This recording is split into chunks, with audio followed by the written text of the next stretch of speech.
I'm here finally for the Q&A. I had to wait on some details to answer some of your questions, so that is what I did. But now I'm ready and I'm here to do the Q&A. I have written down all the questions and I will try to answer them the best as I can. If I get a little bit like tangent, I'm sorry, it's just what happens. So first question is, how old are you? I'm 24 years old. My birthday is on the 23rd of November. I was born in 1992 and I moved back to my hometown again where I was born. Then the next question, and this is why I had to wait. Do you have a school or job, and what? So I'm so happy to tell you all that I got accepted into school and I'm going to study media design, art and design. Yay! So I'm so excited about that. I will start school in September, so I will be free as a bird before that, or kinda, because I started with my lessons for my driver's license. So doing a lot of stuff. So that is why I waited to tell you this, because I wanted to be 100% sure that I would get into this education and that I will go to this school, and I'm so excited about it. Then the next question is, do you have a significant other? And yes, I have a significant other. His name is Oets. He's 25 years old, so we just difference 1 year, and he's the love of my life, and because of him I'm able to do all of this, so I'm very grateful for that. Then the next question is, how and why did you get into art? Well, that is quite a story. I don't know exactly where to start this story. I think I will just start it here, that I have been through some really bad years, and I had to cope with a lot of feelings and memories, and I just didn't know how. I learned that my brain works differently, so I'm completely visual. I think you call it a big picture thinker or something. I know how you call it in Dutch, but well, that doesn't help you, right? So I'm completely visual. There are no words in my mind, so I had so much trouble with coping with certain feelings and certain memories. That is how I found art. I needed to put these things in a place, and for me the best way to do that is visual. So that is how I started with art, because in my youth I kept a journal, but I don't know, the writing on its own just didn't do it for me. I would get lost, and sometimes I just want to express a feeling and I don't have the right words for it. So that is how I got into art and why I started art journaling. And then the next question is what inspired me to start YouTube? Well, I saw, like, I'm a person who gets really soaked into things, so I research everything I'm thinking of. Like, I get excited about something and I will search the internet on how to do things, and then I came across process videos and I was like, oh my gosh, this is so cool. And when I was younger I edited some videos, so I really enjoyed that. So that is how everything started to get in motion. I really wanted to share my art and my process, and I thought it would be so cool to make process videos. I didn't even think about subscribers or anything. I just wanted to make videos because of making videos. I don't know, I thought it was so cool to see your process on how a page develops, and I wanted to see that for my own. So that is what inspired me to start YouTube. And when did I start YouTube? Well, that's 2 years ago I started YouTube. Next question is, what software do I use? What do I use for music? And do I have any tips? So, since yesterday I changed software. So I will tell you what I used the past 2 years. The past 2 years I used Windows Movie Maker. because it's easy, it's simple, and I worked with that when I was younger, so it was like my go-to. It's easy, I already knew how things worked. But the problem with Windows Movie Maker is is no longer supported, so I noticed some minor flaws in my videos that I didn't like. So I changed software. I'm using Sony Vegas Pro at the moment. It's difficult, it's a learning curve. I have to tell you that things take a lot more time. I hope that will change with time. And for the music that I add, I take music from the YouTube audio library to be sure that there is no problem with copyright. Because of course every YouTuber has monetized their videos, and I really want to make sure that I don't steal someone else's music. So that's where I take my music from. And do I have tips for video editing? Think of what you need to make your video. Like, I need to know how to fast forward. I need to know how to cut and paste. And I need to know how to insert music. That's the bare necessity. Like, if you know these things, you will be fine. It takes a long time to learn it. I have it now with Sony Vegas. It takes a long time.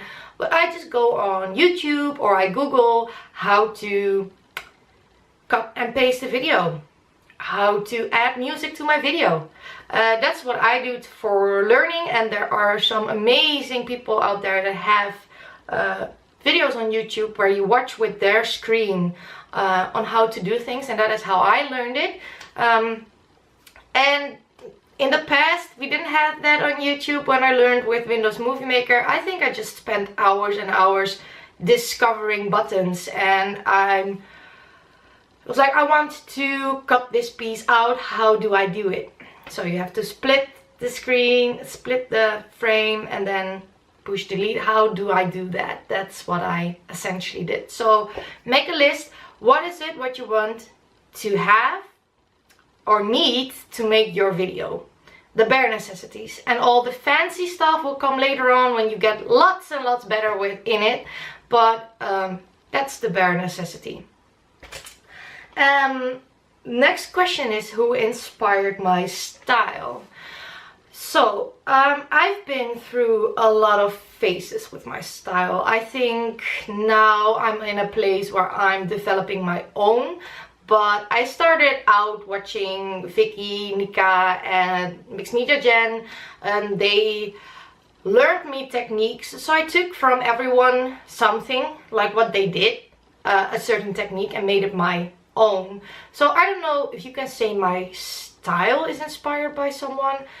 I think I took in the past just certain things from people, certain materials or techniques, and combined them in what I would like. My favorite YouTubers is the next question. So they change up a lot, but there are a few that are with me for a long time now. So this is a random order. It's not run till whatever number I'm coming to. This is a random order that I name them. So my favorite YouTubers are My Little Journal, Documented Journey, Creatively Free to Be Me, Inky Quill, Mixed Media Jen. I have to think of some more. James Burke. I really love his channel. Marta. I can't pronounce her last name. I'm not... Marmy Small Art. I'm not gonna even try to pronounce her last name. I'm sorry, Marta. I'm going through my subscriber list now in my mind, who I think is really my favorite YouTubers.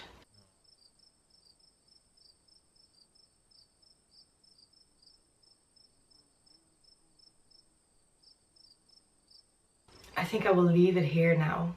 If I forget some, I'm sorry.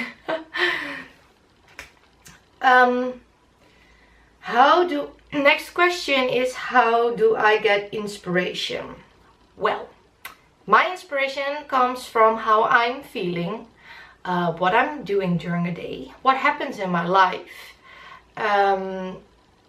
other people's feelings. Like if they tell me a story and there's a certain feeling with that, I really get driven by emotions. I also use the Take 5 bucket for inspiration that I made after this Q&A, I think. That really helps me a lot and it challenges me. Of course, I watch a lot of YouTube videos and Instagram and Pinterest to get inspiration, but it all evolves around my life and what is happening to me and how I'm feeling. What do I feel like? Or a certain art supply I really want to use. That's also a thing that really can inspire me, or a happy meal, or so things that come to me. Then next question is, when did I start scrapbooking? That's last year summer. I started with Project Life, and I think 3-4 months later I started doing scrapbook layouts, but I started on A4 size because I didn't know if I would like it, and I didn't want to invest in like the 12 by 12 sheets. I already invested in the Project Life and that was nice, but I didn't know if I would like scrapbooking, like one picture and a paper and everything. Turns out I really love it, but yeah, so I started out in A4. I just took a binder from Action and those sleeves. So it cost me about €3 to get started, and I just used the supplies that I had.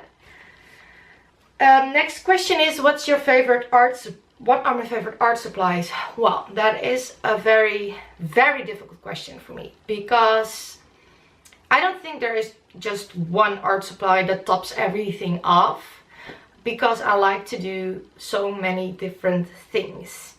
I have to say that one of my all-time favorites is my distress paints. I really love them. I can't art without them. I need to have them. Then my Faber-Castell Pitt artist pens, because they held up so long with me now. So those are the pens that are not dying on me. So that's why they are my favorite. I love the Sharpie paint pens, simply because they can write over acrylic and I don't have to think about it. And I love the white. The white is amazing. Then I love my dilution sprays. And recently I've gotten into watercolor. I can't put it on my favorite art supplies, but maybe it will become one. I don't know. So I think it's my Faber-Castell Pitt artist pens, my distress paints, my dilutions. Oh, what did I say? I can't remember. Yeah, I think those are my favorite art supplies. Then what is my favorite acrylic paint? I love to use, I will grab it for you. I love to use Amsterdam acrylic paint. It's a student grade paint. For me, it's not expensive for the quality, because I'm spoiled in art supplies and this is what I like. I have a lot of colors on them and I have never replaced any of them. Maybe the white, but yeah, I just love working with these acrylic paints. So Amsterdam acrylic paint. Then next question is favorite color combinations. Well, that's also quite a hard one, because like I said, it depends on my mood, what kind of colors I'm using. I always love blue. You ladies know that. I always love blue. So I love blue and pink together, blue and orange, blue and green, everything with blue. Pink and orange I like together. Like all the turquoise, teals, between blue and green, everything I like together. I don't know, I don't think I really have a favorite color combination, but these are some of my go-to colors. Oh, pink and yellow. That's what I like too. Maybe blue and yellow. Do I use blue and yellow? I don't know. Yeah, something like that, I think. Then somebody asked me what would be a nice art journal starter kit. So I think you need some essentials. and it depends on what kind of art journaling you want to do. So I started out with stamps and stamping. If this is not something you would like to do, you don't have to invest in ink pads, like it's easy as that. If you want to stamp out your quote or you want to write it out, I write everything out, but I know people that stamp it out, so then you need like ink pads and stuff. So just really think about what you want to do with your art. I invested, the first art supply I bought, like in paint, is distress paints, because I saw videos of people using them and I fell in love with the effect and what you could do with them, and the fact that you don't have to use a paintbrush because who likes to clean up paintbrushes?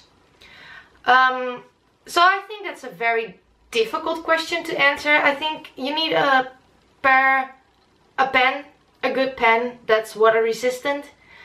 I would put in the Sharpie paint pens just because I like to write with them, and for highlights, the black and the white.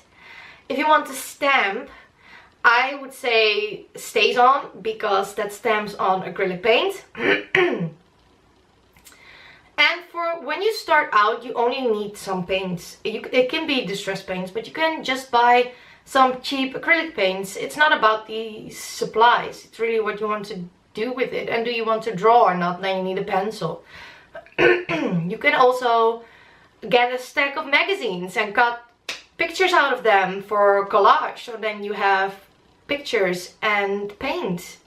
Yeah, I don't know, I think it's hard. Sorry. If you want to stamp, I would invest in a background stamp, a stamp like a multi-purpose stamp you can use on everything, like a text stamp or something. I love butterflies, so I have this stamp set with butterflies that I really like to use. But it's really what do you like, specific things. Are you a vintage type of girl? Are you a modern type of girl? Or man, I'm sorry. That's really what it's all about. I mean, Heba from My Little Journal and we love to use stencils and stamps, but if you take Brie from Documented Journey, she loves her watercolors and she draws everything. Really depends on how you want to art journal. But I think I called some necessities like gesso. Gesso is a necessity. You need gesso, yes, and a journal. But you don't need an expensive journal. You can just turn a notebook into a journal. You see it with my videos all the time. I turn all kinds of books into art journals. I do have my fancy illusions ones, but I also use old books. So when you start out, it doesn't have to be expensive. Use what you have and discover what you want to do. Watch a lot of YouTube. And if there is a certain art supply that you think I need to try that is when you buy it. Then the next question is, do you enjoy distress stains and what method do you use? So I have to admit, I have 6 colors of distress stains, like the Dauber ones. I have neglected them a lot. I like them, but I didn't invest in more because I didn't feel like it. Now with my Midori or my Traveler's Notebook, the way I'm journaling now, I'm thinking, maybe I should invest in more, but I'm not quite sure about it. And the favorite method that I like to use is just put it on your page, spray some water and let everything move in each other and splatter, pick up some ink, that kind of stuff. Do you like card making? Well, in recent videos you have seen that I enjoy making cards for other people. You see that in my recent Happy Mail videos. But I don't approach a card like a card. I approach it as an art journal page. So you might see it as card making, but I don't know if it's really card making. I don't know. For me, it's a mini art journal page that I send to you on a card. Do you do anything crafty for home improvement? No, I do not. I don't like painting furniture. Give me a book. Give me a pencil, but I don't like to do home DIYs. I simply don't. I don't know why. I just don't like it. what to do with leftover letter stickers. So that's an interesting question, because we all have that. If you're a scrapbooker or someone in Project Life, or you don't want to write on your art journal pages but use letter stickers, we all have leftovers, because those E's are gone in a second. And I have some examples of what to do with them. Not very much, but I will show you a page. So on this page I used letter stickers as a design element. So it doesn't make any sense, but they look nice. So I use them as a design element. And for example, on this page I use them, or these are numbers, but you could do the same with letter stickers. I use them as texture. So these are wood veneer numbers. I use them as texture, so that is something that you can do. I don't know if I have more examples of that. You could also make a scrapbook layout. I know Inky Quill has a video on that, what to do with leftover stickers, so you could check out her channel. Okay, so I don't have any more in this art journal, but what you also can do is use them in your art journal and use different types of fonts to make a sentence. I will grab that journal for you. So in this journal I used a lot of different fonts for my quote. You can see what words you can make if possible, but you can also like use all different kinds of letters. It's your art journal, it doesn't matter. So if you want to do that, you can do that. You can make, for instance, make imagination with all these different letters and just play around with them. So see what letters you have. You can use them as design elements or texture, whatever you like. Then the next question is that the photos are sliding out of the Project Life pockets, and if I have that too, and what to do about it. So yes, I have that too. It happens to me too. And what I do is when I finish my album, I stick all of them back to back and back in the pocket, so the paper won't move to each other. It's one piece. I think it's because the paper is moving and it slides very easily. So I stick them back to back in the sleeves. What are my favorite stores to visit? So, most of you might know that I live in the Netherlands, and some supplies are scarce here. But I love to visit Jacobi, which is nearby me, so I can go there by myself, like in real life, or I can go there online. So I like it over there. I bought my first art supplies over there because I needed to see them. I don't have that anymore. And then I love to order at scrapbookdepot.nl. I love to order at hobbywerken.nl.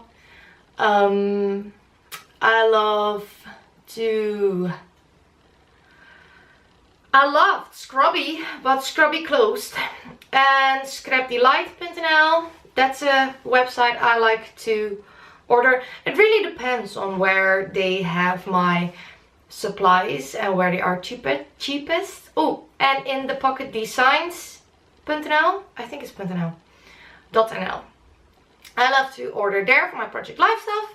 And like I said, it really depends on where it's cheapest. I just go on Google and I search for what I want to have, and then I look which store has it. And when I found my product, I always go through the whole store, because that's who I am. I'm curious, what do you have and can I buy more?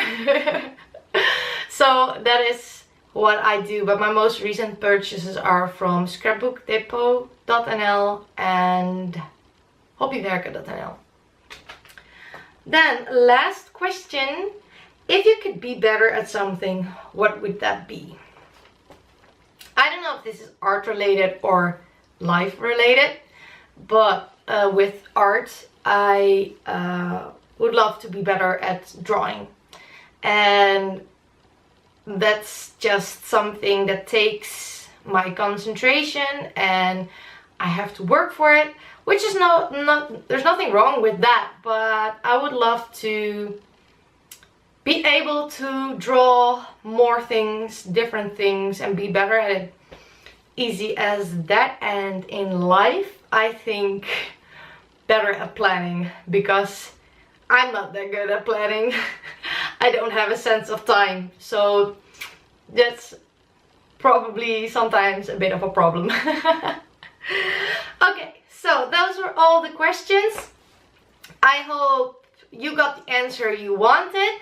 If you have new questions, put them down below. I will do another Q&A video later on in a couple of weeks, months, I don't know. Just let me know, and I hope to see you all next time. Bye!